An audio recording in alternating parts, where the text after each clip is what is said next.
I'm here with Carlos Andres, who heads up the largest asset manager in Brazil, BBDTVM. Yes. And we're here at the Latin American Fund Forum. Now, you spoke this morning. We talked a little bit about the opportunities and risks. I think there's two things that the industry is mostly interested in. One is there is the strategic opportunity in Brazil longer term as a large market, as a market that is looking over time to educate the investors, the fund buyers, to diversify. But there's also the shorter term or a general risk within the context of the global recession of how Brazil will be affected. So I think those two, what are your views as the largest company on the investor education, diversification, and then the Latin America, Brazil versus the world? Yeah, sure. Let me start with a brief analysis of how we are reading the environment, and then eventually we finish with our understanding of how important is the education of investors for a new framework in terms of the fund industry here in Brazil. I think that actually the environment where we're living nowadays is much more an opportunity in terms of Brazil than a risk. Of course, I'm not saying that there are no risks in the outcomes, but I think Brazil can gain substantially in terms of taking advantage of some of the new outcomes in the global economy.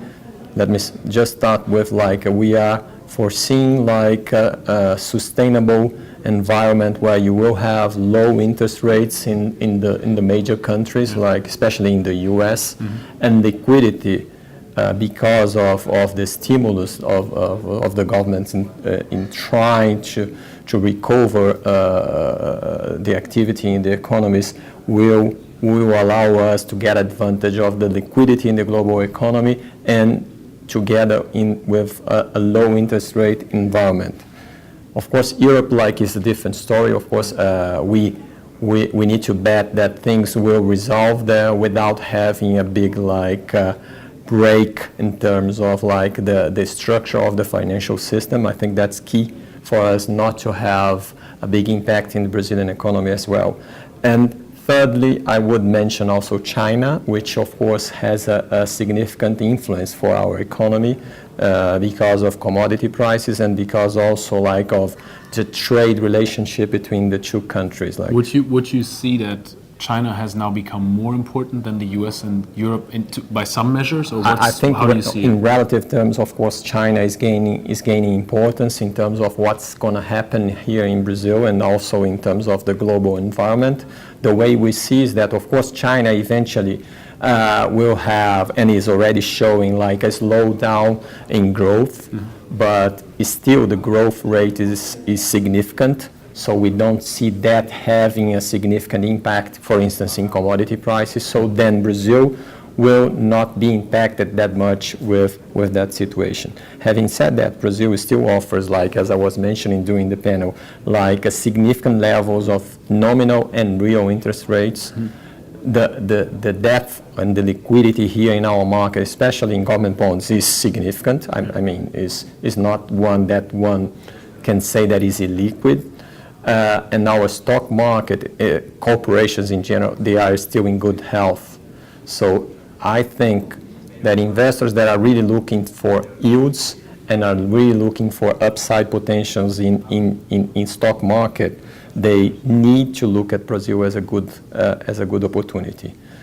Going to the second part of the question, which has to do with how the industry will shape in the near future and how investors will need to be educated, for different types of products. I think that if we really have interest rates moving down here, we will need to reshape the whole industry, which is still much based in fixed income instruments and in local sovereign bonds.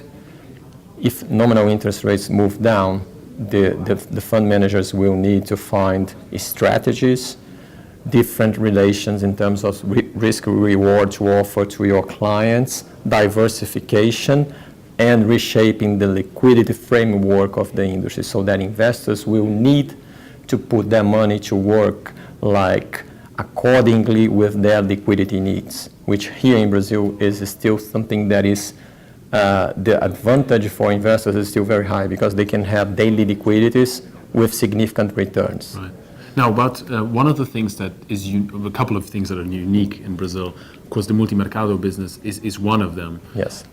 How do you see that as a good starting point? Do you see it as a good way to create creative products, or for both domestic and international managers to compete and to Definitely. build the business? Because not many people know about this definitely. outside of Brazil. So how do you definitely. explain it? What the multimercado market here, or the multimercado funds, they are our type of hedge funds, with the advantage of being very well regulated. Yeah. I mean, but of course, that's the key point, and that's the I would say the playing field for you to play in different strategies. So if you want to like develop new strategies, if you want to like offer to your client the possibility of gaining some alpha and gaining some diversification, multimercado funds locally here, they are the ones that offer in a better way, in a more objective way, a good access to those strategies.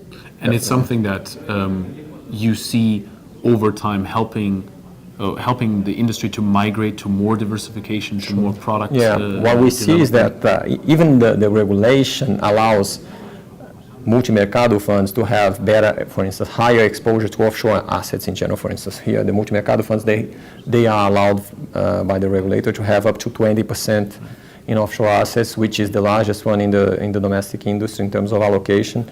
It's still like, although we have 20% allowance, the percentage that is allocated is very timid. Yeah. But again, when the industry starts to diversify, starts to get into like new strategies, the multimercado will lead the way, definitely, because that's where you have more flexibility in terms of like being creative and being, of course, effective in delivering good results. You see Credit Suisse bought Hedging Griffo, you see Julius Baer taking stakes, you see other companies coming in. Do you see Brazil as the launching pad for a Latin American region as well, for the high net worth space, or just for Brazil? Is it a good way to get into the market, or what's your opinion on Brazil, this? in terms of liquidity, there is no doubt that Brazil is the country in Latin America that offer better conditions if you have like an international player willing to have a stake here in our market. Having said that, the industry is much dependent on distribution by financial conglomerates. Yeah. So if you are an independent asset manager, you will have restrictions in terms of the overall size of your assets under management, because you have limited access to distribution channels that are controlled by the financial institutions, by the banks, basically. That's why the industry here is very concentrated. The 10 largest asset managers, they hold more than 80% of the industry. You being one of them? Yes, and that's explained by our distribution capabilities, basically. So distribution here is still key if you want to be like a significant player in the market. Carlos, thank you very much. Thank you.